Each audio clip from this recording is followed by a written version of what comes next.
ധർമ്മ പ്രമാണം. ധർമ്മപ്രമാണ വ്യൂവേഴ്സിക്ക് ഒരിക്കൽ കൂടെ സ്വാഗതം. ആദ്യ ചില കോവിലില് അർച്ചനയ്ക്ക് നാമ ചീട്ടാക്കുறோம். அந்த சீட்டு எடுத்துக்கிட்டு கோவில் பூஜாரிகிட்ட கொடுக்குறோம். அந்த பூஜாரி சந்தனம் குங்குமம் எல்லாம் ஒரு பிரசாதம் தர. പക്ഷെ அர்ச்சனையே பண்றதில்லை. இது சரிதானா சார்? இப்போ நிறைய கோவில்களில் பக்தாள் நமக்கு அர்ச்சனை பண்ணணும் சொல்கிறா. அப்போ அந்த அர்ச்சகர், அதாவது பூஜகர், நம்ம பேர் நட்சத்திரம் சொல்கிறோம். சில இடத்துல கவுண்டரில் போய் பணம் கொடுத்து அங்கேருந்து சீட்டு வாங்குகிறோம். அந்த சீட்டில் நம்ம பேர் எழுதியிருக்கும், நட்சத்திரமும் எழுதியிருக்கும். அப்போ அவர் அது கிளீனாக சுவாமிக்கு முன்னாடி சொல்கிறார். அந்த சுவாமிக்கு முன்னாடி அர்ச்சனை பண்ணுறார். அந்த பாதங்கள்லேருந்து அந்த புஷ்பத்தையும் பகவானோட கர்ப்ப கிரகத்தில் உள்ள அந்த சந்தனத்தையும் இல்லை குங்குமமோ விபூதியோ அதை எடுத்துட்டு அந்த பக்தனுக்கு கொண்டு கொடுக்குறான். ഇതാക്കും ശരിயான ഒരു രീതി. പല കോവിലുകളിലെയും ഇപ്പൊ എന്നാക്കും ചൊല്ലിക്കഴിഞ്ഞാൽ ഒരു ബിസിനസ് മാതിരി അയച്ചു കോവിലുകളെ.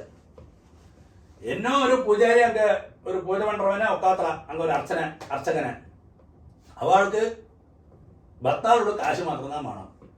தெரியாக்கி பக்தா போய் அங்க போய் இதுவும் பண்றான். நான் சொல்றேன் என்ன, அந்த மாதிரி கோவில்களில் நீங்க அர்ச்சனையே பண்ணாதுங்கோ, ஒரு விரோதமும் உங்களுக்கு வராது. அந்த பகவானை போய் நீங்க பிரார்த்தனை பண்ணுங்க. காரணம் உங்களோட பேரு நட்சத்திரம் சொல்லி அர்ச்சனை பண்ணாக்க ஒரு கோவிலையும் நீங்கள் அர்ச்சனைக்கு கொடுக்காருங்கோ. அது யாതൊരു தப்பும் இல்லை உங்களுக்கு. காரணம் சரியான ப்ரொசீஜரை அந்த அவனோட பேரு நட்சத்திரம் சொல்லணும். வாயை விட்டு சொல்லி அந்த கர்ப்பகிரகத்தில் பகவானுக்கு அந்த பேரும் நட்சத்திரம் அவன் புஷ்பத்தால அர்ச்சனை பண்ணி அந்த பாதத்தில் விழுந்து அந்த புஷ்பத்தை அவன் സ്വീകരിക്കണം. അപ്പൊ അതാകെ അതോട് ശരിயான പ്രൊസീജർ.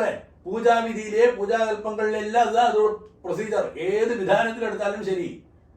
ഇപ്പൊ എനിക്ക് தெரிஞ்ச ഒരു നമ്മ പൂങ്കുന്നത്തിലെ ഒരു பெரிய கோவில்ல എല്ലാ ഷോ എല്ലാം இருக்கு. அங்க பூஜையே நடக்கறலைன்னு சொல்லுவேன் ഞാൻ. കാരണം അങ്ങനത്തെ പൂജകനക്ക് ശരിയാ പൂജയുടെ പ്രൊസീജറേ தெரியாது. ആനാ ഇത് ചൊല്ലി കൊടുക്കறதுக்கு ആരും இருக்காளோ കേട്ടില്ല, ആരുമേ ഇല്ലേ. അവൻ തോന്നിയ മാതിരി ഉള്ളവൻ ആരാ പൂജ വിളിക്കഴിഞ്ഞാൽ വേഗം പോയി 2 പൂവെടുത്ത് കയ്യിൽ കൊടുപ്പാൻ. அங்கே சீட்டாக்கிறவன் அந்த சீட்டை கொண்டு குப்பையில் கொண்டு போடுவேன். நான் சொல்கிறேன் அந்த மாதிரி ஒன்றும் பண்ணவே செய்யாதுங்கோ. அப்படி ஒன்றும் சில கோவில்களில் நீங்கள் உங்களோட பேரையும் சொல்லி நட்சத்திரம் சொல்லி விக்கிரகங்களுக்கு பூஜை பண்ணாத கோவிலில் நீங்கள் போகவே செய்யாதுங்கோ. பகவானை நீங்கள் பிரார்த்தனை பண்ணாலே போயிடும், உங்கள் ஆத்மாலே வருவேன். നമ്മൾ എന്തൊക്കെ പോகிறோം அங்கே போய் ഭഗവാന്റെ എന്തൊക്കെ നമ്മൾ சொல்கிறோம். நம்ம സങ്കടങ്ങളിലാണ്, നമ്മൾ എല്ലാ പാപങ്ങളും പോകണം, இல்லை எனக்கு ஐஸ்வர்யம் ഉണ്ടാകണം, ധനം ഉണ്ടാകണം എല്ലാം ചൊല്ലിയിട്ടാണ് நம்ம പേരെ ചൊല്ലി അർച്ചന பண்ணுறோம் அந்த കാശை കൊടുത്ത്. അപ്പൊ അതുകൂടി ചെയ്യാട്ട அந்த പൂജാരി ചെയ്യற பெரியோர் തെറ്റാക്കത്.